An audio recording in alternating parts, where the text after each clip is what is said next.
오늘 저희가 준비한 시간 장학 토크쇼는 오답 노트를 우리 같이 한번 진행을 해볼까요? 여러분, 장애라는 말은 언제? 우선 도구에 대한 이야기를 해보죠. 보조기구라고 말합니다. 장애카드 발급받으려고 하는데 어디로 가면 될까요?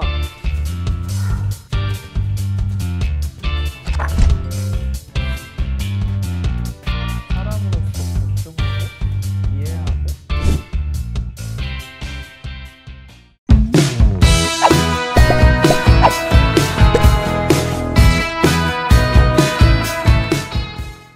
안녕하세요. 장애에 대해 알아보는 토크쇼 장알톡 쇼! 네, 오늘 진행을 맡은 지체장애인 장애인식 개선 강사 신홍윤입니다. 네, 함께 진행하고 있는 시각장애인 장애인식 개선 강사 이현학입니다. 네, 현학씨. 오늘 네. 우리 신나게 오늘 해봐야 되는데, 오늘 저희가 준비한 시간 장학톡쇼는 즐겁고 간단한 어떤 퀴즈로 통해서 우리 장애에 대해서 쉽고 깊게 이해를 해보자. 네. 약간 이런 취지에서 준비를 해봤어요. 지금 나 장애에 대해서 정말 모르는데 난 장알못이야 라고 생각하시던 분들도 저희 토크쇼를 함께 하신다면 그래도 내가 조금은 장잘알이야, 장애에 대해서 잘 알아 라고 어디 가서 이렇게 얘기하실 수 있을 만큼 맞습니다. 열심히 퀴즈 드리고 말씀 나누면서 장애에 대해서 잘 알아갔으면 좋겠습니다. 그리고 퀴즈쇼라고 하긴 했지만 네. 이게 막 어렵게 문제를 내고 지식을 뽐내는 이런 시간은 아니에요. 그렇습니다. 이게 막 장애가 공부를 할 게 참 많기도 하고 당사자인 저희도 사실 다 잘 몰라요. 네. 그리고 모르시는 게 어쩌면 당연할 수도 있죠. 그렇습니다. 네. 그러니까 부담 없이 네. 서로의 생각을 나누는 시간으로 오늘 좀 생각을 해보시면 좋을 것 같아요. 네. 그럼 현학씨 본격적으로 한번 첫 문제 부탁을 드려볼까요? 네, 첫 번째 문제 제가 드리도록 하겠습니다. 다음 중 장애 당사자를 지칭하는 말로 알맞은 것은? 제가 준비한 첫 번째 문제거든요. 네. 보기를 드려볼게요. 좋습니다. 1번 장애자, 2번 장애인, 3번 장애우. 정답 생각나시나요? 저는 바로 알겠습니다. 바로 알겠다라고 하셨는데 과연 홍윤 씨가 떠올린 그 보기가 정답일지 한번 카운트다운하고 공개해 볼까요? 좋습니다. 카운트 시작합니다.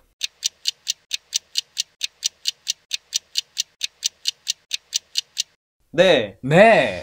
정답은 제가 한번 맞춰봐도 되나요? 네, 맞춰보세요. 저는 2번 장애인이 옳은 표현인 것 같습니다. 왜 그렇게 생각하시죠? 제가 한번 해설까지 제가 하면 되는 건가요? 자, 1번 같은 경우 1번의 장애자를 말씀하셨죠. 네. 장애자 같은 경우는 놈자자, 끝에 놈자자를 써서 과거부터 있었던 장애를 비하하는 표현이에요. 네, 맞아요. 이렇게 해서 뭐 장애가 옛날에 조금 천시받고 이랬을 때 쓰던 표현인데 이런 것들을 이제 좀 지양하자. 우리나라에서 장애에 대한 개념이 처음 도입돼서 시작하게 됐던 88년도에 있었던 올림픽 때 장애인 올림픽이라고, 그때 패럴림픽이라고 지금은 하는데 당시에 장애인 올림픽이라고 시행이 됐어야 되는데 장애자 네. 올림픽 대회, 약간 이런 표현으로 그때부터 쓰였어요. 그래서 그런 것들이 이제 90년대 2000년대 접어들어서 쓰지 말자. 근데 또 듣고 계신 분들은 장애자는 그럴 수 있어. 그런데 장애우는 장애인을 존중하는 표현이 아닐까? 라고 생각하시는 분들이 분명 계실 거란 말이죠. 맞아요, 맞아요. 네. 이게 우라는 게 버두자를, 마찬가지로 한자 버두자를 쓰는 표현인데 장애 가진 분들은 우리들의 다 친구야. 우리들의 다 소중한 이웃이야. 약간 이런 의미에서 장애우라는 표현들이 만들어져서 쓰이게 되는데 이건 역시도 당사자들이 약간 거부감을 느끼는 표현이잖아요. 이거는 그냥 직역해서 생각하면 될 것 같아요. 어떤 분들께 우리 공무원 친구들이 오셨어요. 이렇게 얘기하면 어떻게 들릴까?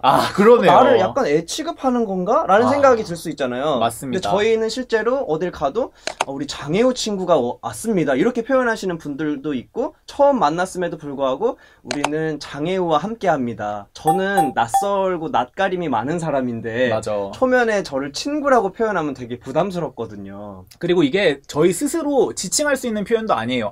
저는 장애우입니다. 네. 내가 장애 당사자인데 내가 나보고 나의 친구?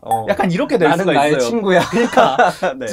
제가 저의 가장 소중한 친구긴 하지만 약간 그렇다고 그렇게 표현까지 하고 싶진 않아요. 네. 약간 그렇게 되기 때문에 그런 문제들이 있다. 그래서 근데 장애우라는 표현이 안타까운 게 장애에 대해서 조금 뭐랄까 열린 마음이 있고 배려를 해보고 싶은 분들이 이런 잘 쓰는 표현이시잖아요. 네. 장애우가. 근데 저희 당사자들은 약간 이런 부분을 어려움을 이렇게 겪고 있다. 이런 걸 좀 알아주시면 좋겠고요. 그리고 지칭함에 있어서 가장 중요한 건 우리가 그 지칭하려는 그 대상이 어떻게 불리길 원하는가를 생각해 보시는 게 가장 좋지 않을까. 자, 생각이 그래서 들어요. 어떻게 불리면 좋은지를 지금 말씀을 드릴게요. 그래서 2번 정답은 장애인입니다.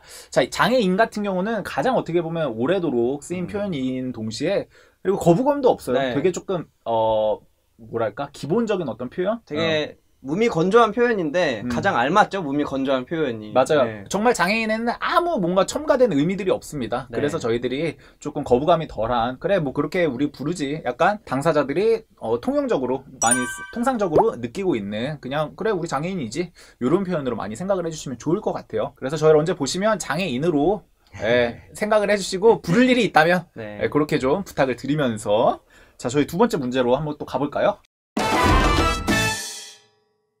대한민국의 인구는 5천만 명이죠, 여러분. 대충 5천만 명이라고 해봐요. 네. 그러면 그 중에 우리 장애인은 몇 명이나 있을까요?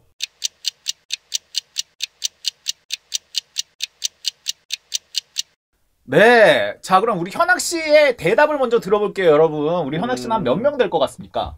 제가 주변에 이렇게 아는 사람들을 한번 쭉 생각해 봤어요. 네. 대충 퍼센테이지로 환산했을 내 때 주변에? 아이, 네. 이거 네. 통계가 이거 약간 잘못될 것 같은데? 저의 어떻게 보면 주관적인 통계죠? 아, 제 주변에 아는 사람이 한 100명이다라고 가정하면 저는 그래도 20명은 장애인이 있어요. 5분의 1이네요. 네, 제가 뭐 장애를 가지고 있어서 그런지 모르겠지만 아. 그래서 1000만 명은 너무 많으려나요? 1000만 명이요? 5천만 명 중에 1000만 네. 명 정도 장애인으로 본다. 네. 자, 우리 현학 씨의 대답은 이렇습니다, 여러분. 그러면 제가 통계청에서 발표한 기준을 가지고 말씀을 드려볼게요. 네. 2019년 통계청 기준에 따르면 우리나라에서 등록된 장애인은 267만 명. 그러니까 전체 국민의 5.39%가 여기에 해당됩니다. 생각보다 되게 적다. 네, 장애인이 5.39%예요. 근데 이게 재밌는 건 따로 있어요. 재밌는 거는 다른 나라와 비교를 했을 때 이게 재미가 생기는데 네. 미국 같은 경우는 우리나라의 2배가 넘는 12.8%가 오, 네. 전체 인구의 장애인이고요. 그리고 스웨덴은 16.8%, 그리고 호주는 더해서 18.3%예요. 거의 제가 예상한 수치네요. 이렇게 되는 거죠. 네네. 그리고 헝가리는 심지어 전 국민의 4분의 1, 25%를 장애, 이렇게 말하면 현학 씨의 유추를 넘어서는 거죠. 그러면 정말 단순하게 헝가리나 뭐 미국 이런 나라에서 태어나시는 분들이 장애 빈도가 높은 것인가? 아니 뭐 그 나라가 장애를 발생시키는 뭐 사고가 많은가? 라고 생각할 수도 있는데 그렇진 않잖아요. 그렇습니다, 여러분. 네. 거기서 특별히 뭐 장애가 더 발생할 만한 이유가 있는 게 아니라 장애를 만드는 기준점이 다르기 때문이에요. 이게 이런 국가들에서 앞에 말씀드렸던 이런 국가들에선 당뇨나 알코올 중독, 암, 심지어 의사소통이 어려운 외국 이민자들에게까지 장애인으로 보는 어떤 그런 자격들을 부여를 하고 있어요. 이게 여기서 우리가 알고 넘어가야 될 부분은 장애가 별게 아니라는 거예요. 이게 우리는 뭔가 장애가 대단히 특별하고 막 안타깝고 막 불쌍한 것 이렇게 많이 생각을 하는데 사실은 실상은 기준점에 따라서 있다가도 없어지고 누가 장애인이었다가도 아니게 되고 이런 것들일 뿐이거든요. 그래서 장애에 대한 개념을 너무 한정짓게 생각하지 말고 되게 조금 넓은 의미로서 그냥 사회적 기준에 따라서 뭐 장애가 될 수도 있고 없을 수도 있구나 약간 이렇게 생각을 해주시면 좋을 것 같아요. 현재 대한민국에서는 장애인이라고 하면은 어떤 신체적인 손상을 가진 사람들로 대표되는 이미지가 있어요. 맞아요. 그래서 눈이 보이지 않는다거나 뭐 다리를 쓰지 못한다거나 뭐 이런 신체적인 능력을 상실한 그런 사람들을 장애인의 대표적인 이미지로 그리시지만 뭐 아까 말씀드린 대로 알코올 중독자분들 또는 정신장애인도 장애 많이 포함시키시고 어떤 맞아요. 나라는 우울증을 가진 맞아요. 분도 장애를 가진 분으로 분류를 하잖아요. 그렇기 때문에 꼭 우리가 지금까지 알던 것처럼 어떤 신체의 손상이 곧 장애인이야 보다는 좀 더 넓은 의미에서 생각을 해주신다라면 이게 좋을 것 같아요. 조금 더 예시를 들어보면 조선시대 때는 혼혈인도 장애인으로 자격이 있었어요. 그래서 그럴 정도로 차이가 나고 좀 달라지고 있다. 그래서 장애에 대해서 너무 한정짓게 생각하지 말고 뭐 누구나 그리고 우리나라 같은 경우는 장애에 대해서 특별한 어떤 그룹을 장애인으로 묶어서 그들에 대해서 뭔가 복지 혜택도 하고 좀 다른 차원에서의 어떤 접근들을 하는데 외국에 방금 말씀드렸던 그런 장애인 복지 선진국 같은 경우는 그냥 장애인 자격이 있다가도 없고 그냥 한시적으로 부여가 되기도 하고 이런 식으로 되게 조금 이런 다른 부분들이 생겨요. 그래서 조금 더 폭넓게 장애에 대해서 이해를 해주시면 당사자들이 좀 더 편하게 느끼겠다. 네. 이런 생각을 해봤습니다. 자, 그럼 다음 질문 한번 현학 씨가 맞추니까 괜찮은 것 같네요. 제가 네. 다음 퀴즈 한번 내볼 테니까 요것도 한번 이거는 네. 제가 이 퀴즈를 좀 준비를 해봤지만 장애인들도 못 맞춘다. 약간 요런 생각을 가지고 제가 제가 이번 한번 문제는 꼭 맞춰볼게요. 한번 해봐요. 네. 자, 갑니다. 3번 문제. 장애와 관련된 다음 표현 중에 옳은 것을 골라주시면 돼요. 옳은 거. 자, 제가 말씀드리겠습니다. 1번. 영희는 발달 장애를 앓고 있다. 2번. 철수는 휠체어 장애인이다. 3번. 영철이는 다리가 불편하다. 4번. 미영이는 맹인이다. 5번. 경민이는 활동보조사와 동행 중이다. 아, 느낌 오나요, 현학씨? 이거는 약간 수능 문제처럼 뭔가 함정이 숨어 있을 것 같아요. 아, 그렇죠. 네. 제가 함정을 이렇게 파서 준비를 해봤습니다. 함정이 있을 것 같은데. 그렇습니다, 그렇습니다. 네. 저희 이 함정을 잘 피하셔야 돼요, 여러분. 자, 카운트다운 시작합니다.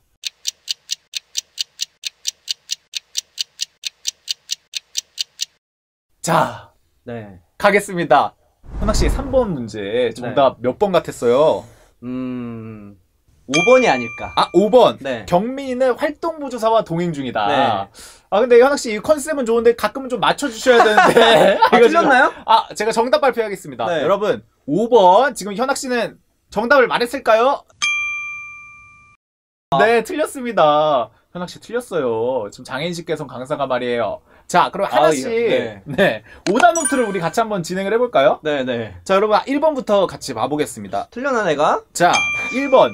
영희는 발달 장애를 앓고 있다. 이건 대표적인 잘못된 표현이죠. 그렇죠. 사실. 뭐가 틀렸나요, 현학씨? 앓다라는 것은 어떤 질병의 관점에서 맞습니다. 이야기를 하는 것인데 장애는 곧 질병이야 라고 연결이 되잖아요. 맞아요. 모든 장애가 질병은 아니죠. 그렇죠. 네, 병으로 인해서 장애가 발생을 할 수 있지만 장애 그 자체가 질병은 아니기 때문에 앓고 있다, 앓다라는 것은 정말 잘못된 대표적인 표현 중에 하나인 그렇습니다. 거는 알고 있어요, 제가. 이게 네. 동치시켜서 많이 생각을 하세요. 근데 장애 이퀄 병이 절대 아니라는 걸 알아주시면 좋겠고, 장애는 병이 아니라 그냥 일종의 상태로 생각을 해주시면 될 것 같아요. 저도 그렇고 현학 씨도 그렇고 장애가 있지만 저희 엄청나게 건강합니다. 그렇죠. 저희 뭐 감기도 잘 안 걸려요. 네, 저희 네. 왜 이렇게 병이 없는 약간 요런 사람들인데 네. 요런 부분들을 유념을 잘 해주시면 좋을 것 같고요. 자, 2번 휠체어 장애인이라는 표현을 제가 썼어요. 철수는 휠체어 장애인이다. 요건 좀 어떻게 들으셨어요? 이건 그러니까 휠체어 장애인이 자체가 성립할 수 없는 말인데 아, 굳이 성립을 시키자면 철수의 휠체어는 장애를 가지고 있다 아, 라고는 할 수 있겠죠. 여러분 이 디테일한 차이를 지금 들으셨나요? 네. 아, 그렇습니다. 이게 휠체어 장애인이다. 우리 그냥 되게 너끈히 그냥 편히 쓸 수 있는 표현 같잖아요. 네. 저 사람 철수는 휠체어를 타면 휠체어 장애인이지. 이렇게 생각할 수가 있는데 이렇게 표현을 하면 그 사람의 정체성 모두를 휠체어에 귀결시키는 일이 돼요. 그렇죠. 그래서 조금 올바른 표현을 조금 더 디테일하게 살펴보면 철수는 휠체어를 타고 있는 네. 사람이다. 휠체어 사용자다. 그치? 뭐 이 그리고 정도? 휠체어를 이용하고 있다. 네. 약간 요 정도 표현으로 생각을 해주시면 좋을 것 같아요. 그래서 휠체어 그 자체가 절대 아니다. 우리가 휠체어 타시는 분들을 그런 식으로 많이 좀 실수를 하는 게 사회에서 진짜 많잖아요. 네. 그래서 이런 것들을 유념을 해주시면 좋을 것 같고요. 자, 4번 먼저 한번 가볼게요. 미영이는 맹인이다. 요거 우리 현학 씨가 할 말 많잖아요. 맹인이라는 표현도 실제로 과거에 많이 쓰였었던 단어예요. 그렇죠. 그런데 시각장애인들이 맹인이라는 단어를 쓰지 말아달라라는 이야기들을 굉장히 많이 하셨고 실제로 지금은 사용하지 않는 단어가 되었는데요. 이유는 그 한자 어원에 있어요. 그러니까 눈 목자에 망할 망자가 합쳐져서 맹자가 됐거든요. 그러니까 직역하면 눈이 망한 사람이 되기 때문에 기분이 상당히 나쁘죠. 그렇죠. 그렇기 때문에 맹인이라는 표현보다는 시각장애인이라는 표현을 써주셔야 시각장애인들이 기분 좋게 받아들일 수 있을 것 같습니다. 우리가 과거의 장애를 대하던 관점에서 보면은 시각장애인 눈이 망한 사람이 맞잖아. 약간 네. 요렇게 생각할 수가 있는데 그냥 감각하는 게 다르다. 요렇게 보여봐 주시는 게 맞아요. 그래서 네. 우리 시각장애인 분들은 시각장애인들의 맞는 생활 방식을 만들어서 그렇게 살아가고 계신 분들이니까 누가 함부로 그들의 뭐가 망했다 이렇게 표현하는 거는 틀렸다는 거 좀 네. 알아주시면 좋겠고요. 근데 거꾸로인 부분이 또 있잖아요. 우리 청각장애인 같은 경우는 농인이라는 표현을 그 당사자 그룹 안에서 조금 더 바라는 표현으로 농인을 많이 쓰세요. 그래서 이런 차이들이 있다. 청각장애는 농인으로 불러주시길 당사자들이 많이 바라시는데 시각장애인 같은 경우는 맹인이라는 표현에 거부감을 많이 느끼고 계신 거 네. 이런 부분을 이런 게 하면 진짜 장애 감성이잖아요. 이런 게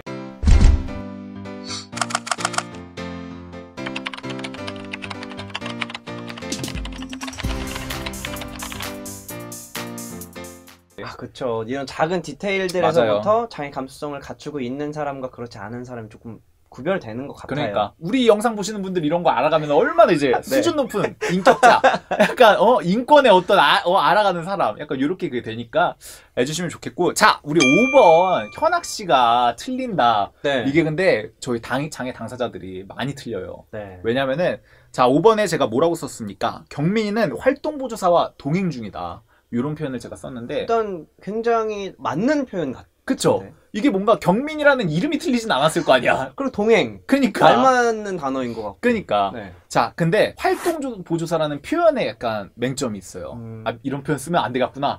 활동보조사라는 표현에 잘못된 지점들이 있어요. 이게 장애 당사자들도 많이 틀릴 수밖에 없는 일단 게 활동보조사라고 하면은 통상적으로 그렇죠. 장애인의 어떤 사회활동이나 가사활동을 돕기 위한 어떤 사회 서비스의 일종이거든요. 그렇습니다. 네. 그런데 이게 뭐가 잘못된 거죠? 그렇게 활동을 해주시는 분들인데 실제로 활동보조사라는 표현은 굉장히 오랫동안 쓰였던 표현이에요. 근데 이 당사자분들이 활동을 하시던 당사자분들이 나의 업무는 누군가의 업무를 보조하기만 하는 일이 아니다. 보조라는 표현을 벗어나서 새로운 용어들을 우리에게 되찾자. 우리를 위해 써달라. 이렇게 나와서 최근엔 활동지원사라는 표현으로 용어들이 바뀌었어요. 그래서 활동보조사가 아니라 활동지원사라는 표현을 당사자들께서 추구해서 만들어내셨다는 거, 이런 것들을 기억하시면서 활동지원사라는 표현을 다들 알아주시면 좋겠습니다. 이것도 디테일한 장애 감수성이 맞아요. 담긴 단어네요. 이게 제가 문제 좀 잘 냈죠? 현학씨. 근데 자, 우리 정답을 한번 그럼 살펴볼게요. 네. 영철이는 다리가 불편하다. 자, 정답 속에는 불편하다라는 표현을 씁니다. 우선 가장 알맞은 답이긴 한 것 같네요. 나머지 맞아요. 5개 중에서 그나마 제가 장애 당사자로서 제일 덜 거슬린다고 해야 할까요? 맞아요. 네, 그런 말임에는 맞네요. 지금 우리 현학씨가 짚어주신 대로 정답 속에 불편하다는 표현 역시 많이 쓰는 표현은 맞지만 무조건 막 옳다, 나이스한 표현이라고 그렇죠. 보기도 좀 어렵기도 해요. 네. 왜냐면 장애가 무조건 불편하기만 한 것은 절대 아닙니다, 여러분. 불편은 굉장히 좀 상대적인 개념이에요. 상황에 따라 많이 다르죠. 이를테면 저는 사회적으로 봤을 때 중증 장애인이지만 걷는 거를 제가 어려움을 겪는데 중증 장애인이지만 이제 제 몸의 불편을 저는 많이 느끼고 있지는 않아요. 거꾸로 비장애인인데도 불구하고 스스로의 몸에 저보다 많은 불편을 느끼면서 살아가는 분들도 많이 계시고요. 우리 현학 씨도 불편을 이제 크게 못 느낄 때가 있잖아요. 네, 디테일하게 말씀드리면 네. 가령 철수는 5층까지 가는데 다리가 불편하다 라고 하면은 되게 자연스러운 문장일 수 있겠지만 엘리베이터가 있으면은 다리가 불편하다라고 그렇지. 이렇게 말을 안 하게 되잖아요. 근데 5층까지 가는데 엘리베이터가 없어. 그러면 계단이 있어서 철수는 불편하다는 될 수 그렇지. 있는 단어겠지만, 네.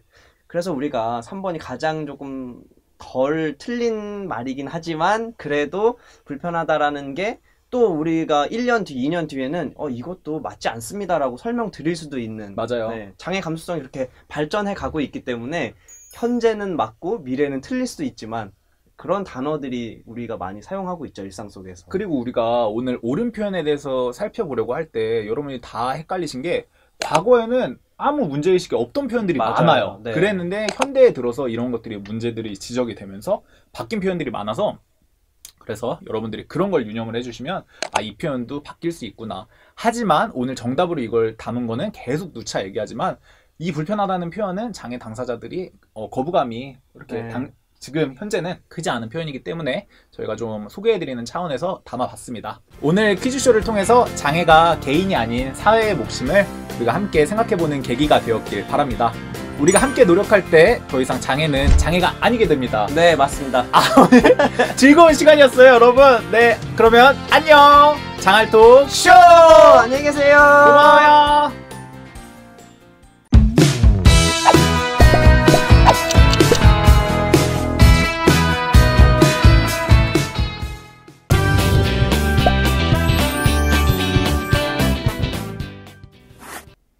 안녕하세요. 강사 고은영입니다. 여러분, 장애라는 말은 언제, 왜 생겨났을까요? 물론 장애인은 인류가 존재할 때부터 함께 존재했겠죠.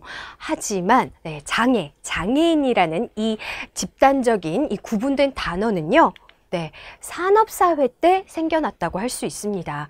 엘리자베스 시대에 이 구빈법을 장애 개념이 탄생된 계기라고 말씀드릴 수 있는데요. 구빈법, 무슨 말이죠? 나라가 빈곤을 책임지겠다 하는 거죠. 네, 이 무렵에 불황자들이 급증했었어요. 그러면서 나라에서 불황자들 중에서도 노동력이 있는 자와 노동력이 없는 자를 구분합니다. 예, 그 노동력이 있는 자가 어빌리티였고 노동력이 없는 자가 디서빌리티였어요. 디서빌리티에 바로 장애인이 있었고요. 그리고 노인이 있었습니다. 이 장애인과 노인은 구빈원 시설에 보호했었어요. 이렇게 장애인이라는 말이 disabled라고 하면서 생겨나게 된 거죠. 노동 생산성을 기준으로 해서 이 말이 생겨난 겁니다. 자, 그리고 그 이후에 2차 산업혁명이 일어나게 되면 장애인은 더 구분됩니다. 네, 노동 생산성이 더 중요해지죠. 공장화되고 대량 생산이 중요해졌기 때문이죠. 네, 더 구분받습니다. 그러다가 3차 산업혁명이 됩니다. 소량 다품종의 사회로 바뀝니다. 그러면서 각각의 개성을 존중하고 다양성을 존중하게 되죠. 인간에 대해서도 다양성을 존중하게 되면서 이 장애인에 대해서도 그 의미를 재해석하고 차별적인 그 구성을 재구성하게 됩니다. 그리고 지금 우리가 살고 있는 시대, 네, 4차 산업혁명 시대라고 하죠. 로봇의 시대라고 합니다. 점점 더 인간과 기계의 구분이 모호해질 거라고 합니다. 네, 여러분, 이런 스마트 웨어러블 로봇 디바이스들 계속 나오면 네, 장애인들에게는 또 다른 기회가 됩니다.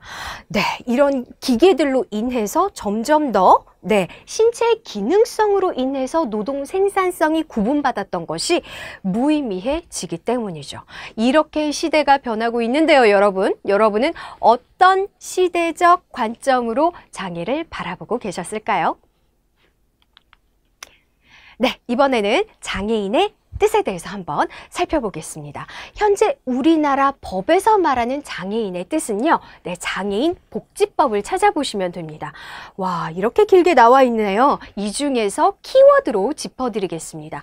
신체적 그리고 정신적 장애 이렇게 구분해서 볼 수 있다는 거 짚어드리고요. 그리고 일상생활이나 사회생활에서 상당한 제약을 받는 자, 네, 생활에서의 제약을 기준으로 해서 정의를 내린다라는 거 짚어드립니다. 이 정도는 기억해 주세요. 여러분은 장애인 하면 어떠한 단어나 느낌이 떠오르세요? 비장애인들에게 물었더니 이러한 말씀들을 하셨습니다. 대부분은 잘 모르겠는데 장애인이 되면 살기가 힘들지 않을까 하는 부정적인 말씀들이었는데요. 이 뒤에는 나랑은 상관없는데 하는 숨은 뜻이 담겨져 있었습니다. 그런데 과연 그럴까요? 자, 태어날 때부터 장애인이었어요 하는 분들은 이 정도밖에 되지 않습니다. 살다가 보니까 사고를 당해서 질병 때문에 어느 날 나도 장애인이 되었네 하는 비율이 대부분인 거예요. 그리고 나이가 들수록 네, 질병에 걸릴 확률이 더 높아지죠. 나이가 들수록 나도 어느 날 장애인이 되었네 하는 비율이 높아진다라는 겁니다. 더 이상 남의 일이라고는 할 수 없을 것 같아요, 여러분. 예전에는 남의 일이야 라고만 생각했던 때도 있었습니다. 병에 걸려서 후유증으로 시력을 잃었어? 어떡하니? 안 됐다, 불쌍해. 하지만 그건 너의 문제잖아. 병원 가서 고쳐. 이렇게 개인적 문제로 보고 치료의 대상으로 보았던 이 의료적 개념이 있었습니다. 그런데 요즘은 이렇게만 보지 않고요. 생각해보니까 아니네. 이게 너와 나, 우리 모두의 문제였구나. 그리고 손상을 입은 한 개인이 있다면 환경이 중요하구나. 어떤 환경에 있느냐에 따라서 그 사람이 장애를 느끼면서 살아갈 수도 있고 장애를 전혀 느끼지 않고 살아갈 수도 있구나. 그러니까 모두가 동등하게 살아가려면 이것은 사회적으로 함께 고민해야 되는 문제구나. 사회적 개념이 등장하게 된 겁니다. 여러분은 이러한 추세에 있는데요. 의료적 개념, 개별적 개념으로 장애를 바라보셨나요? 사회적 개념으로 장애를 바라보셨나요?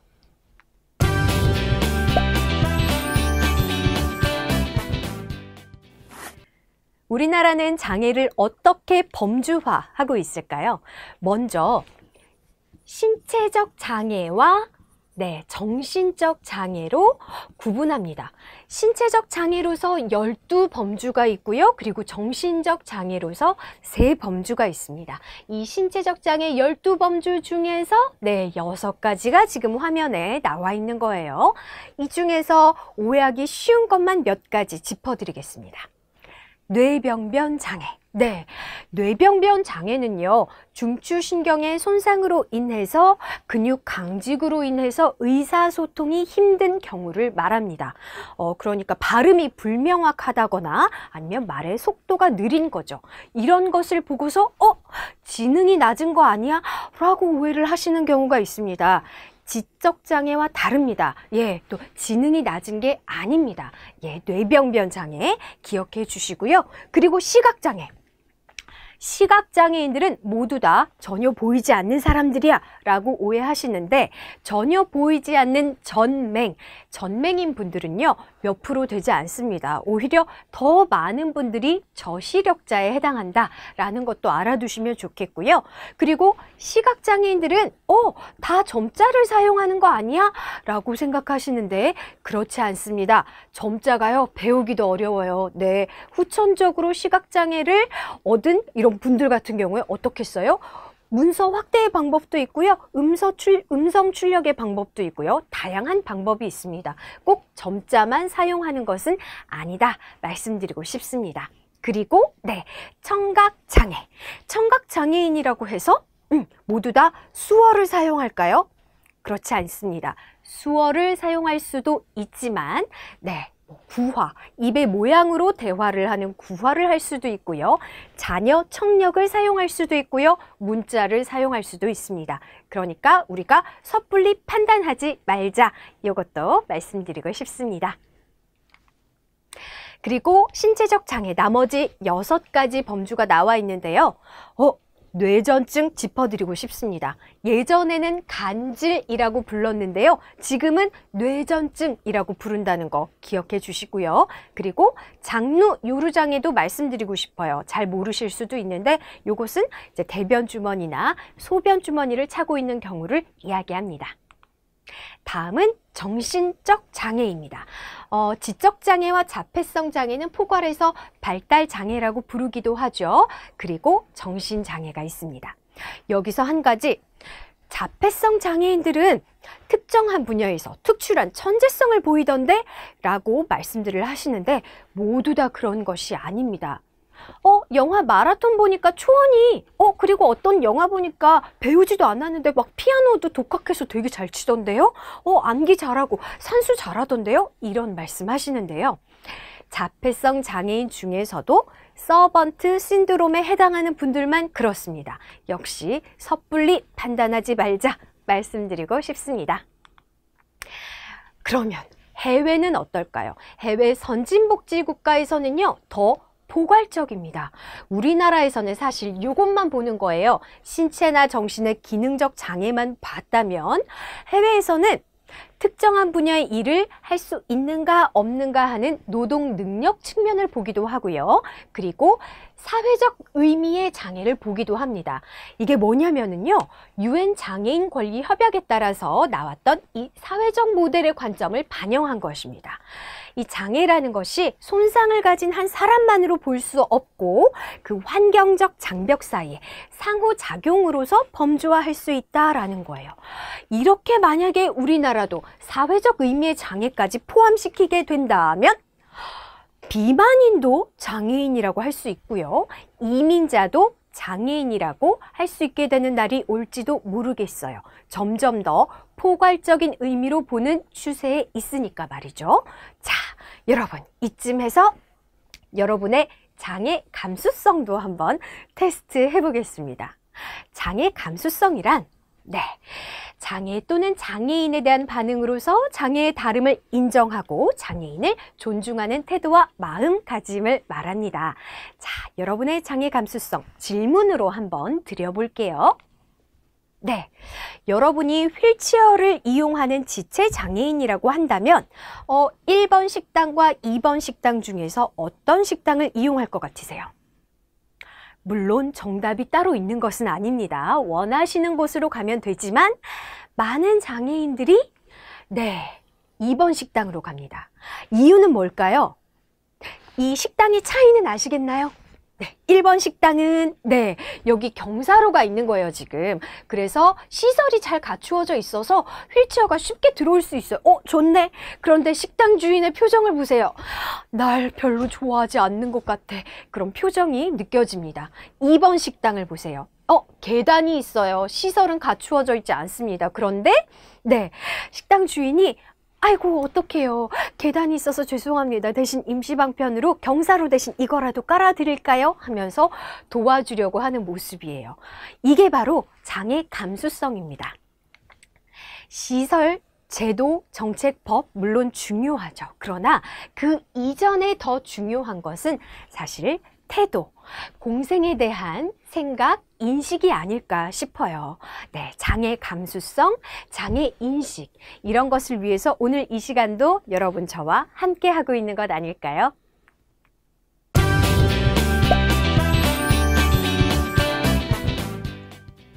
우리나라에서는 장애와 관련된 법률을 어떻게 구성하고 있을까요?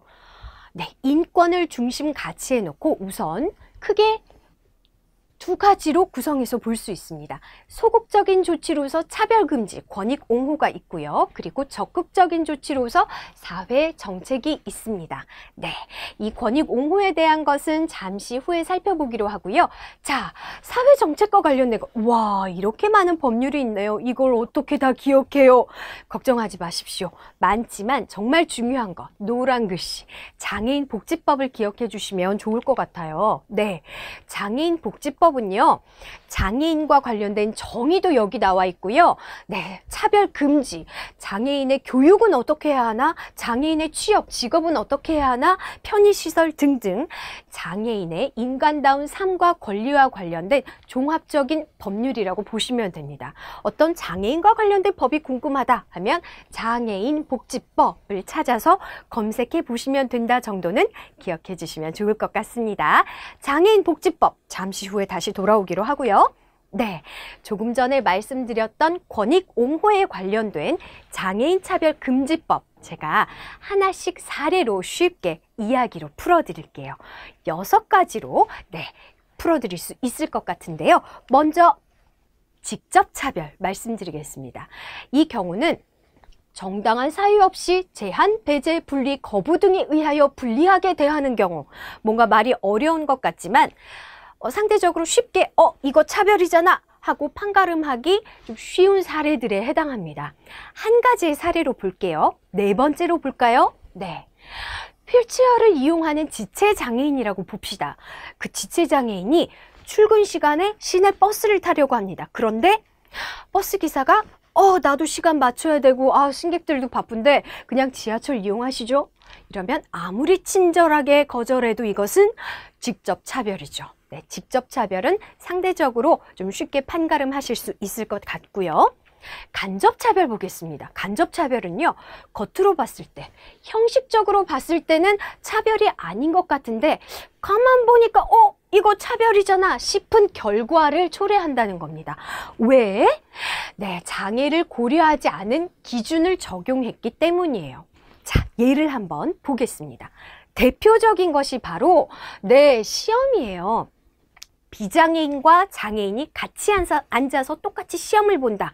그리고 평가 기준도 똑같아. 이러면 간접차별에 해당하는 경우가 많습니다.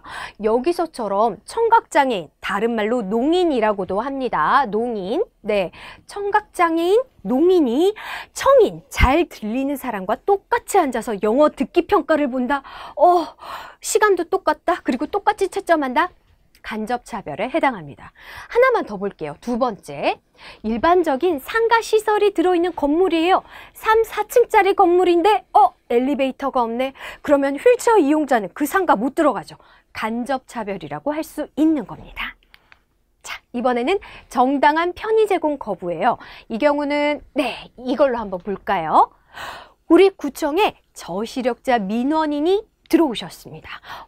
민원 신청 서류를 작성하는데 잘 보이지 않아서 도와주세요, 혹은 돋보기를 좀 주세요, 혹은 문서를 좀 확대 출력해 주세요 라고 했는데 저희는 그런 안내 받은 적 없고요, 그렇게까지는 못 해드려요 라고 한다면 네, 정당한 편의 제공 거부에 해당하는 겁니다. 네 번째 보겠습니다. 광고에서의 차별은 방송이나 미디어를 포괄해서 본다라고 보시면 되는데요. 방송에서 장애인이 등장했습니다. 화면에. 뭐 한 것도 아니에요. 장애인이 그냥 등장했는데 뒤이어서 출연자 패널이 어머 장애인, 어머 어떡해, 다리 불편한, 어머 어떡해 하는 이 표정이 나왔어요. 장애인 등장, 바로 뒤에 리액션, 그런 표정. 그렇게 편집해서 방송을 내보냈다? 네, 차별입니다. 왜냐하면 장애인은 곧 불쌍한 존재라는 것처럼 편집을 해서 내보냈기 때문입니다. 이런 경우도 꽤 발견되죠. 자, 다섯 번째, 장애인 관련자입니다. 장애인 관련자라 함은 중증장애인분들은 혼자 다니기가 어려우시기 때문에 옆에 대리인이나 동행인이 있는 경우가 많고요. 시각장애인분들은 활동보조인, 그리고 청각장애인분들은 수어통역사가 있을 수 있습니다. 그럴 때 어떤 행사장에서 사전 등록 안 하신 분들은 입장 안 됩니다 하면서 통역사를 못 들어오게 해요? 그러면 네, 차별에 해당하는 것입니다. 자, 사람뿐 아닙니다. 시각장애인 안내견이나 보조기구도 그래요. 안내견은요, 식당도 들어갈 수 있고 버스도 탈 수 있고요, 법정에도 들어갈 수 있습니다. 못 들어오게 하면 네, 차별에 해당하는 겁니다. 이렇게 6가지를 살펴봤는데요. 어기게 되면 그 고의성이나 반복성, 보복성 등에 따라서 처벌을 받을 수 있습니다, 여러분. 네, 이렇게 법과 제도에 대해서도 알아봤습니다.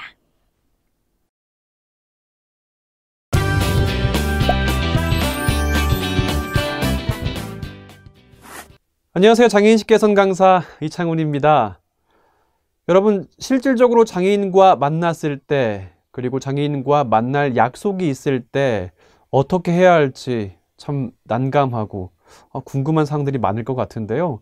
오늘은 장애인과 만났을 때 어떻게 소통해야 할지 다양한 방법들에 대해서 이야기를 해보겠습니다. 사실 근데 문제는, 해답은 정말 간단합니다. 장애인을 만났을 때 그냥 질문하면 돼요. 그냥 여러 가지 질문을 해서 그들의 필요를 알고 이제 다양한 해결책과 답안을 만들면 되는데, 사실 이렇게 끝 하면 아쉽잖아요. 그래서 다양한 장애 유형별로 어떻게 소통하는지 이야기를 진행해 보겠습니다. 먼저 시각장애인과 만났을 때 어떻게 소통해야 할까요? 본인을 알리는 게 중요합니다. 안녕하세요. 저는 이창훈입니다. 이렇게 본인을 소개한 다음에 여러 가지 질문을 해야지만 지금 나에게 이야기를 건 사람이 오늘 나와 만날 사람이구나 라고 알 수 있기 때문에 본인을 음성으로 직접 소개하는 게 매우 중요합니다. 다음으로는 무언가를 설명할 경우에 이것, 저것, 그것 이런 지시대명사를 쓰지 않도록 주의해야 하고요. 이것이 어떤 건지, 저것이 어떤 건지, 그것이 무엇인지를 명확하게 전달해야 이분이 이야기를 하시는구나 라고 충분히 알 수 있기 때문에 이것, 저것, 그것은 지양해야 합니다. 다음으로는 행동하기 앞서서 말로 의사를 전달하는 게 중요합니다. 그냥 휙 나가버린다거나 또 갑자기 손에 뭔가를 쥐어준다거나 행동을 먼저 하는 것이 아니라 제가 지금 뭘 드리겠습니다. 제가 잠시 나갔다 오겠습니다 등의 이야기를 하고 나서 행동을 해야 시각장애 당사자가 깜짝 놀라지 않고 그 상황들을 바로바로 확인할 수 있기 때문에 우선 행동하기에 앞서서 말로 의사를 표시하는 게 매우 중요합니다. 또 시각장애 당사자가 혼자 왔을 경우에 어딘가에 안내해서 가야 할 경우들이 있습니다. 그럴 때 직접 안내를 해야 할 경우가 있잖아요. 그럴 때 팔꿈치를 잡게 한 다음에 반보 앞에서 걸어가는 게 매우 필요합니다. 갑자기 뒤에서 민다거나 또 끌고 간다거나 이런 것이 아니라 팔꿈치를 잡게 하고 팔꿈치 뒤에서, 그리고 본인, 안내하는 사람은 반보 앞에서 걷는 게 매우 중요하다라고 말씀을 드리겠습니다. 이번에는 지체 뇌병변 장애인과의 의사소통에 대해서 이야기를 해보겠습니다. 식당이나 회의 이런 같이 무언가를 만나서 진행해야 될 경우가 있잖아요. 그럴 경우에 당사자 또는 당사자의 보조기구가 접근 가능한지 미리 확인하는 게 좋습니다. 가령 계단이 있거나 단차가 있거나 이럴 경우에 실질적으로 접근하기 너무나 어렵잖아요. 미리 확인하고 조치가 가능한지, 그래서 모든 사람이 장애물 없이 함께 회의할 수 있도록 만드는 게 매우 중요하고요. 다음으로는 당사자가 사용하는 휠체어, 목발 등의 어떤 보조기구를 본인의 허락 없이 만지거나 잡는 걸 삼가야 합니다. 당연하겠죠. 개인의 소지한 물건이기 때문에 당연한데요. 흰지팡이나 안내견, 특히 안내견에 대해서 말씀을 좀 드리고 싶은데요. 안내견이 어딘가를 이동하고 있을 때는 실질적으로 이동할 때는 일을 하는 상태입니다. 그럴 때 주의를 끈다거나 뭔가를 준다거나 해서 일을 방해하지 않도록 하는 것들이 또 매우 중요한데요. 다시 말해서 본인이 활용하고 있는 보조기구를 함부로 만지거나 잡는 행동은 삼가야 합니다. 엘리베이터 또 어느 공간의 문을 통과해야 될 경우가 있잖아요. 또 탑승해야 될 경우에는 문을 잡아줘서 잘 탑승하고 이동할 수 있도록 도와주는 게 매우 중요합니다. 다음으로 청각 언어장애인과의 의사소통에 대해서 얘기를 해보도록 하겠습니다. 이 부분에 대해서 어떤 분들은 편견을 가질 수 있는 요소가 있는데요. 어떤 부분이냐면 청각장애인 모두가 수어를 사용하는 건 아닙니다. 어떤 분들은 구어로 이야기를 하는 분들도 있기 때문에 어떻게 소통하면 좋을지 질문을 미리 해 두셔야겠고요. 또 시각장애인도 마찬가지로 모든 시각장애인이 다 안 보인다라고 생각하는 것도 편견입니다. 제가 지금 말씀드리는 부분들은 각자 장애 발생 원인이 다르기 때문에 직접 질문하고 그에 따라서 소통하는 게 필요하다. 이 측면에서 말씀을 드려봤습니다. 다음으로는 입을 가리지 않고 명확하게 전달하는 것이 매우 중요합니다. 입을 가리면 상대방이 하는 말이 제대로 보이지 않기 때문이겠죠. 그리고 여러 사람과 함께 이야기를 하거나 회의를 할 경우에는 중간중간에 청각장애인에게 의사를 표현할 수 있도록 그리고 회의에 대해서 알려줘야 합니다. 이유는 청각장애 당사자도 이 회의의 주체자라는 것들을 명확하게 인식하기 위해서 이런 조치들을 꼭 취해주는 게 매우 중요합니다. 다음은 수어통역사와 함께 할 경우라도 필요한 질문을 본인에게 하도록 하는 게 매우 중요합니다. 이 부분은 활동지원사나 또 근로지원인과 같이 온 다른 장애 유형도 마찬가지인데요. 필요한 질문이 있거나 할 경우에는 본인한테 하는 게 매우 중요한데요. 당사자가 필요한 욕구나 문제 이런 부분들은 당사자가 워낙 잘 알기 때문에 활동지원사, 또 수어통역사, 근로지원인에게 질문하는 것은 좀 아무래도 그 태도는 바람직하지 않겠죠. 언어장애인이 이야기를 하는 부분이 있습니다. 그럴 때 힘들어 보일 수가 있어요. 그렇다고 해서 말을 끊거나 하지 말아야 되고요. 말을 끝까지 할 수 있도록 기다려줘야 합니다. 그것이 청각 언어장애인이 의사소통할 때 매우 중요한 부분이기 때문에 이 부분도 참고해 주셨으면 좋겠습니다. 다음은 지적 자폐성 장애인과 관련된 얘기를 해볼 텐데요. 먼저 지적장애, 자폐성 장애와 의사소통할 경우에 특히 지적장애인 본인의 의사를 존중하는 것이 또 매우 중요하고요. 연령에 맞는 호칭을 사용하는 것이 또 매우 필요합니다. 지적장애인이 아무리 봤을 때 조금 어려 보이고 또 얘기하기가 조금 어려움이 있다 하더라도 연령에 맞지 않은 표현을 쓰게 되면 당사자로서의 존중하지 않고 무시하는 느낌을 줄 수 있기 때문에 이 부분들 연령에 맞는 호칭을 사용해야 한다는 말씀을 꼭 드리고요. 또 하나, 쉬운 언어와 표현을 사용하는 것이 매우 중요합니다. 지적장애 당사자에게 굉장히 어려운 언어는 그 단어에 대한 쓰임이나 어려움들을 가져올 수 있기 때문에 쉬운 언어를 사용해야 하고요. 또 반복적으로 내용을 전달해 줘서 잘 숙지하고 이해할 수 있도록, 숙지하다는 표현도 어렵네요. 잘 이해할 수 있도록 하는 게 매우 중요합니다. 또 자폐성 장애인은 익숙하지 않은 영역에 대해서 어려움을 호소할 수 있습니다. 그렇기 때문에 사전에 충분한 설명을 하거나 또 예행 연습을 할 수 있도록 미리 확인해 주시고 미리 다양한 설명들을 곁들여 주시는 것들이 매우 중요한 태도입니다. 이번에는 공통적인 사항입니다. 장애 관련 올바른 표현들을 익히고 사용하는 것이 매우 중요합니다. 가령 정상인, 장애 친구, 장애우, 일반인, 현재 사용하지 않고 있는 단어 이런 표현들을 하게 되면 아무래도 지금 얘기하고 있는 당사자 그리고 이 강의를 듣는 분들에게 있어서 신뢰감이 깨질 수가 있습니다. 그래서 지금 현재 사용하고 있지 않는 표현들을 지양해 주시고 어떤 표현들이 조금 더 올바른 표현들인지 미리 확인하시고 이야기를 진행해 주시는 것들 중요하다라고 말씀을 드리겠습니다. 지금까지 살펴본 것처럼 장애 당사자를 만났을 때 키워드, 핵심은 질문하라 였습니다. 오늘, 내일 장애 당사자를 만날 계획이 있는 분들 어떻게 해야 되지? 미리 겁내지 마시고요. 미리 확인하시고 직접 만났을 때 입을 열어서 질문하면 원활하게 소통할 수 있을 거라 확실합니다.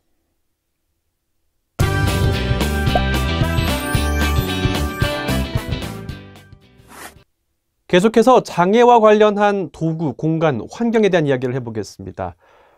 장애인이 일상을 영위하고 살아가면서 필수적인 도구, 공간, 환경 이 부분이 중요한데요. 하나씩 한번 살펴보죠. 우선 도구에 대한 이야기를 해보죠. 보조기구라고 말합니다. 장애로 인해서 발생하는 어려움, 문제 이런 부분들을 보완하고 해결해가는 다양한 도구들을 말합니다. 여러분들이 직접 많이 보셨던 건 아무래도 휠체어일 것 같은데요. 또 휠체어 외에도 보청기, 영상전화기, 흰지팡이, 안내견, 독서 확대기, 스크린 리더, 또 학습 보조기기 정말 수많은 보조기구들이 장애인들이 활용하고 있다는 점인데요. 이 보조기구를 활용할 때 어려운 부분을 말씀드리면 고가의 기기이기 때문에 직접적인 구매 어려움이 있습니다. 제가 지금 만지고 있는 이 점자 정보 단말기라고 하는데요. 이 보조기구도 개인이 활용하고 사기엔 너무나 큰 금액이기 때문에 교육청이라든지 지자체, 또 한국장애인고용공단, 한국정보화진흥원 이런 다양한 공공기관에서 시행하는 사업이 있습니다. 이 사업 지원을 통해서 대부분의 많은 장애인들이 이 보조기구를 활용하고 있습니다. 이 보조기구에 대한 부분들은 각 지자체나 아니면 말씀드렸던 장애인고용공단 이런 기관에서 활용하고 있는 보조기구 센터를 통해서 확인할 수가 있습니다. 다음으로 장애인의 일상과 관련한 공간에 대해서 이야기를 해볼 텐데요. 이 말씀을 드리면서 아무래도 큰 개념을 말씀드리고 그 개념 속에 있는 내용들 이렇게 말씀드리면서 여러분들이 이해하기 쉽도록 한번 진행해 보겠습니다. 첫 번째 내용은 베리어 프리입니다. 베리어 프리가 뭐지? 개념을 말씀드리면 장애인 등 사회적 약자의 생활에 지장이 되는 물리적인 장애물이나 장벽을 없애기 위해 실시하는 운동 또는 시책을 말합니다. 이 베리어 프리, 장벽을 없앤다 이런 말이잖아요. 베리어 프리 하위 개념으로 장애물 없는 생활환경 인증제도라는 게 있습니다. 일명 BF 인증제도인데요. 장애인 등이 개별 시설물, 지역을 접근, 이동함에 있어서 불편을 느끼지 않도록 계획하고 설계하고 시공하고 관리하고 이런 부분들을 평가하고 인증하는 제도를 말합니다. 그럼 과연 어떤 것들을 인증하고 평가할까요? 건물 진입로에 장애물이 있는지 없는지, 또 출입로의 문의 형태가 어떤지, 이게 밀어서 여는 건지, 또 자동문인지, 회전문인지 이런 형태를 보고요. 손잡이의 형태, 또 점자 유도블록의 유무, 또 화장실의 폭이나 넓이 이런 부분들, 시설의 다양한 부분들에 대한 항목들을 검토하고 평가해서 장애 당사자들이 이용할 수 있도록 하는 겁니다. 교통약자 이동 편의증진법 또는 장애인, 노인, 임산부 등의 편의증진에 관한 법률이 있잖아요. 이 법률에 의거해서 이 제도들이 운영되고 있습니다. 베리어 프리의 또 다른 이야기를 해볼 텐데요. 베리어 프리 영화입니다. 가치봄 영화라고도 얘기하는데요. 화면을 볼 수 없고 소리를 들을 수 없는 사람들도 화면 해설과 한글 자막을 넣어서 모두가 영화를 감상할 수 있도록 제작한 영화를 배리어프리 영화 또는 같이 봄 영화라고 합니다. 영화 부분도 있지만 영화 외에도 방송사가 제작하는 드라마, 다큐멘터리, 예능, 애니메이션 등의 다양한 프로그램도 장애인 방송 의무 편성 지침에 따라서 현재 송출되고 있습니다. 또 지금도 뮤지컬, 연극, 전시, 공연 이런 다양한 부분들도 모두가 함께 즐기는 배리어프리 문화 확산의 움직임이 좀 발생하고 있는데요. 하지만 아쉬운 부분이 있습니다. 현재 스포츠 경기가 열리는 공간에서의 물리적 그리고 서비스적 지원 이런 부분들의 배리어프리 콘텐츠가 매우 미비한 실정인데요. 이 부분들에 대한 검토와 연구가 좀 필요해 보입니다. 또 다른 배리어프리 무장의 여행입니다. 또 무장의 관광이라고도 불리는데요. 장애인 등이 여행을 함에 있어서 나타나는 장애물과 장벽을 제거하려는 움직임을 말하는데요. 이 부분들을 폭넓게 일어나고 있습니다. 현재 사례를 말씀드리면 문화체육관광부에서는 열린 관광지를 선정해서 발표하고 있는데요. 지역마다 장애인이 편리하고 또 자유롭게 누릴 수 있는 여행지를 발굴하고 있습니다. 또 숙박시설, 음식점 등등에서 장애인들이 여행을, 관광을 즐길 수 있도록 무장의 여행, 무장의 관광이라고 말을 합니다. 이 부분도 많이 일어나고 있다라고 말씀을 드리겠습니다. 다음으로는 유니버설 디자인에 대한 이야기를 해보도록 하겠습니다. 제품, 시설, 서비스 등을 이용하는 사람이 성별, 나이, 장애, 언어 등으로 제약을 받지 않도록 설계하는 걸 말하는데요. 흔히 모든 사람을 위한 디자인, 범용 디자인이라고 말을 합니다. 그럼 유니버설 디자인 뭐가 있을까? 바로 스마트폰이 있습니다. 누구나 사용하고 있는 핸드폰, 스마트폰 이렇게 말을 하죠. 모바일 기기, 스마트폰이 있고요. 또는 전동 칫솔도 이에 해당합니다. 또 교통시설 내에 설치되어 있는 엘리베이터, 저상버스, 그리고 우리가 많이 통과하고 있는 자동문 같은 경우도 유니버설 디자인과 매우 맞는 개념이라고 볼 수 있겠습니다. 다음으로 접근성에 대한 개념인데요. 사용자의 신체적 특성이나 지역, 나이, 지식, 수준, 기술 등을 고려해서 가능한 많은 사용자가 불편 없이 이용할 수 있도록 제품이나 서비스를 제공하고 이를 평가할 때 쓰는 것을 말합니다. 정보 접근성이 대표적인데요. 웹사이트, 모바일 애플리케이션, 키오스크, 무인 단말기죠. 이런 소프트웨어를 이용함에 있어서 장애인 등 정보 약자도 불편 없이 접근하고 이용할 수 있어야 한다는 걸 말합니다. 이 정보 접근성을 특별히 말씀드리는 이유는 코로나19 이후에 급속화된 비대면 사회에서 온라인이나 디지털 환경의 접근과 활용이 매우 두드러지게 나타나고 있는 형태인데요. 가령 이제 전자출입 명부라든지 이런 비대면 사회에서 조금 더 관심을 쏟아야 할 부분이 이 정보 접근성 분야이기 때문입니다. 이 정보 접근성을 다루고 있는 부분 중에 또 하나는 장애인 차별금지 및 권리 구제 등에 관한 법률에 따라서 국내 모든 웹사이트에서 웹 접근성을 준수하도록 하고 있는데요. 이 외에도 모바일 접근성이나 또 키오스크, 무인 단말기에 대한 접근성도 현재 논의되고 있기 때문에 더 넓어지고 있습니다. 지금까지 말씀드렸던 걸 우리가 왜 지켜야 할까? 왜 해야 되지? 라고 의문을 갖는 분들이 아마 있을 수도 있는데요. 바로 정당한 편의의 의무 때문입니다. 장애인 차별금지 및 권리구제 등에 관한 법률에서 일관성 있게 다루고 있는 내용인데요. 장애인은 장애인이 아닌 사람과 동등하게 교육, 고용, 재화나 서비스, 금융, 교통 등을 이용할 수 있어야 된다라고 말을 하고 있습니다. 미루거나 회피해서는 안 되는 중요한 의무사항이기 때문이겠죠. 이야기를 끝내면서 장애인에게 복지 및 각종 서비스를 제공하는 차원, 이 차원을 넘어서서 장애를 가진 시민, 국민으로서 권리를 보장하고 지원하는 차원으로서의 패러다임이 변화해야 된다. 이 전환을 요구받고 있다. 이 말씀을 드리고 싶네요.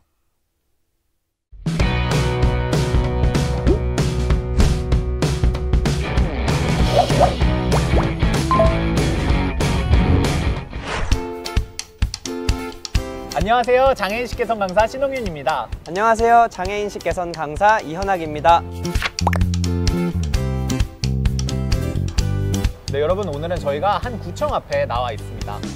구청이나 동주민센터를 이용하다 보면 장애 당사자로서 겪게 되는 난감한 경험들을 왕왕 마주하게 되거든요. 오늘 여러분들에게 저희가 어떤 난감한 상황에 빠지게 되는지, 우리 장애 당사자들이 어떤 곤란한 일들을 겪게 되는지를 보여드리려고 이곳까지 찾게 됐습니다. 한번 들어가서 보여드려 볼까요, 현학 씨? 제가 휠체어 운전해드려도 되나요? 한번 믿어보겠습니다. 네, 어떻게 갈까요? 우리 시각장애인의 운전, 네, 좌회전 해주세요. 아, 네. 네네.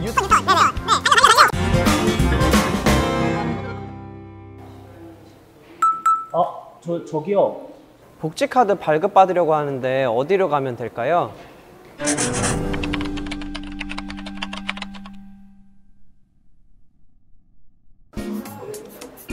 저쪽으로 가세요.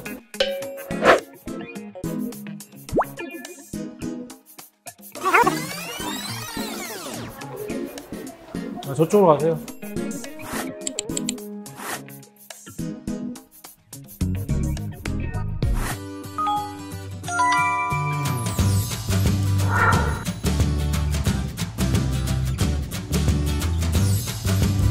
네, 제가 부서까지 안내해 드리겠습니다. 제 팔꿈치 잡으시겠어요? 네, 감사합니다.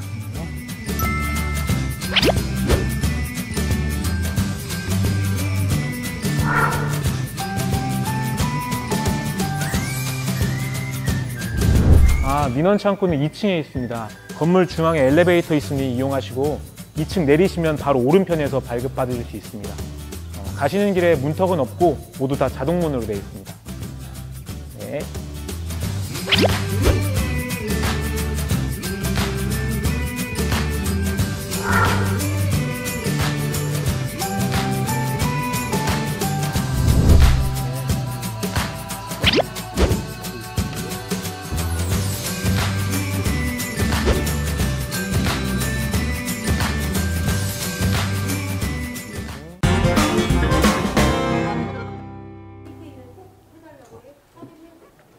복지카드 재발급 받으러 왔습니다.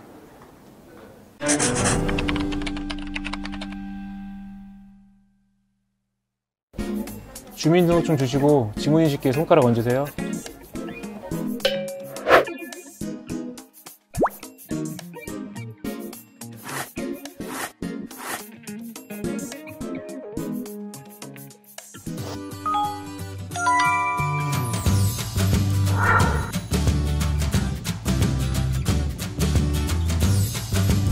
네, 복지카드 발급 업무 맡고 있는 주무관 김철수입니다. 주민등록증 좀 보여주시고요. 제가 손 좀 잠깐 빌려도 될까요? 지문인식기에 손가락 좀 잠깐 갖다 대겠습니다. 엄지손가락 좀 펴주시겠어요? 네.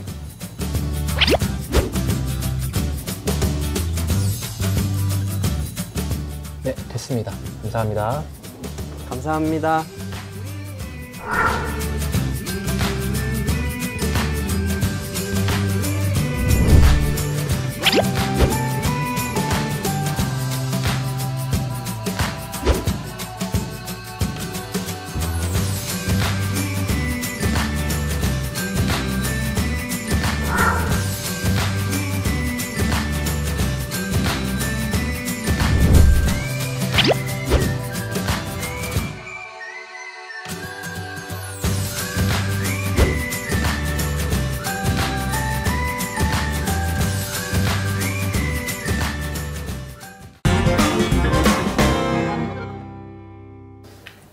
등본이 한 부 필요한데요.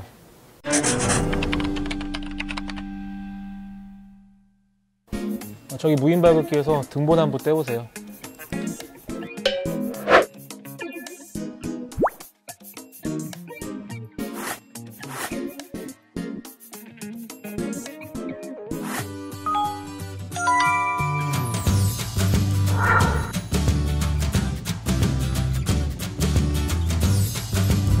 무인 발급기에서 출력할 서류가 한 부 있는데요. 제가 동행하겠습니다. 제 팔꿈치 잡으시겠어요? 네. 네, 앞에 의자 있습니다. 아, 네, 감사합니다. 네.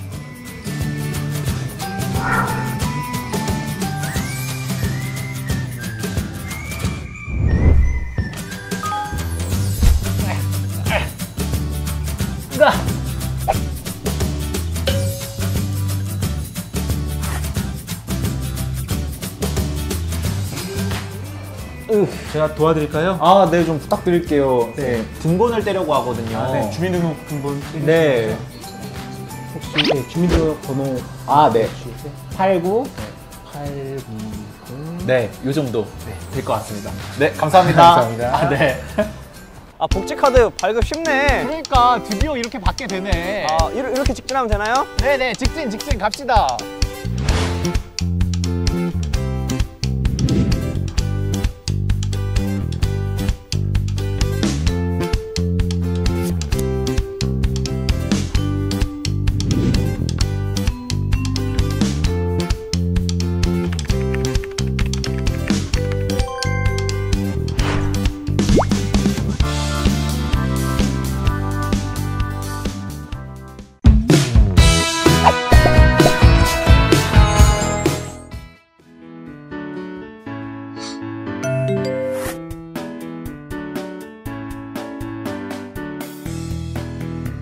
공무원이라고 하면 솔직히 좀 막연하게 떠오르는데 항상 되게 바쁘셨던 것 같아서 항상 되게 일이 많다? 그리고 뭐 직업이 좀 안정적이다?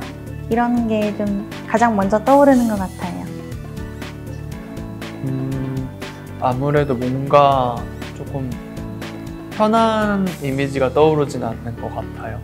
내가 뭔가 좀 부탁해야 되는 입장이고 항상 만날 때 필요에 의해서 찾아가는 경우가 좀 제일 많은 것 같아서 그래서 조금 부담을 가지고 뭔가 관련된 기관에 가거나 전화를 할 때도 다른 것보다는 조금은 내 마음적으로 마냥 편한 것 같진 않아요.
에피소드라고 하기에는 조금 좀 서로 소통하면서 되게 좋았던 경험이긴 한데 처음에 제가 살고 있는 이제 주민센터에 가서 이제 부탁을 드리러 간 거죠. 얘기를 하러 뭐가 필요하다고 했을 때 그분이 이제 저를 처음 뵀으니까 그냥 평범하게 알게 됐어요.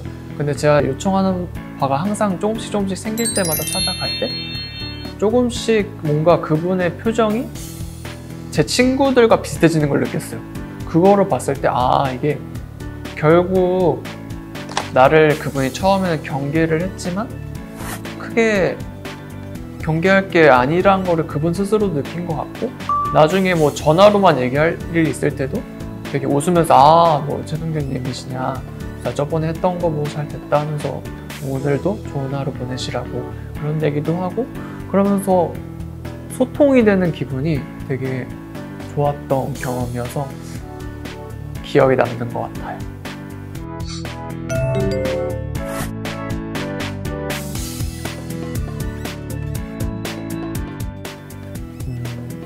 바라는 공무원의 모습보다는 좀 하고 싶은 말, 약간 전달하고 싶은 말은 있어요. 일단은 되게 많은 에티켓도 있을 거예요. 장애 당사자를 대하는. 그리고 여러 가지 응대 방법들도 있을 거고, 상황별로. 하지만 그러한 모든 지식을 아는 것보다 가장 중요한 거는 그 사람을 사람으로서 존중하고 이해하고 생각하려는 마음? 그거가 있지 않으면은 아무리 내가 뭐 상황별 에티켓을 알건 지식적으로 안다고 해도 그냥 아, 민원인 또 왔네, 힘들겠네, 이럴 수 있을 것 같아요. 하지만 그런 뭔가 생각을 조금만 바꿀 수 있으면 좋을 것 같아요. 공무직으로서 장애 당사자를 대하는 건 당연히 있을 거고, 그뿐만 아니라 되게 여러 가지 일들을 하게 될 거예요. 그렇기 때문에 공무직으로서의 장애 인식은 정말 중요한 거라고 생각을 하고, 그러한 인식들이 저는 이제 우리 나라의 인식을 만들어가는 데 가장 시작점이 될 거고, 그렇기 때문에 이 내용들을 통해서 조금이나마 변화가 일어나고 도움이 될 수 있으면 좋겠습니다. 사실 공무를 처리할 때도 뭐 서명 같은 거를 하거나 입력해야 되는 것들이 많은데, 서명을 하는 그 위치만 잡아주셔도 저희는 충분히 저희 혼자 이름을 쓸 수 있기 때문에, 그런 조금의 배려만 해주신다면 저희도 혼자서 자유롭게 공무를 처리할 수 있을 것 같아요.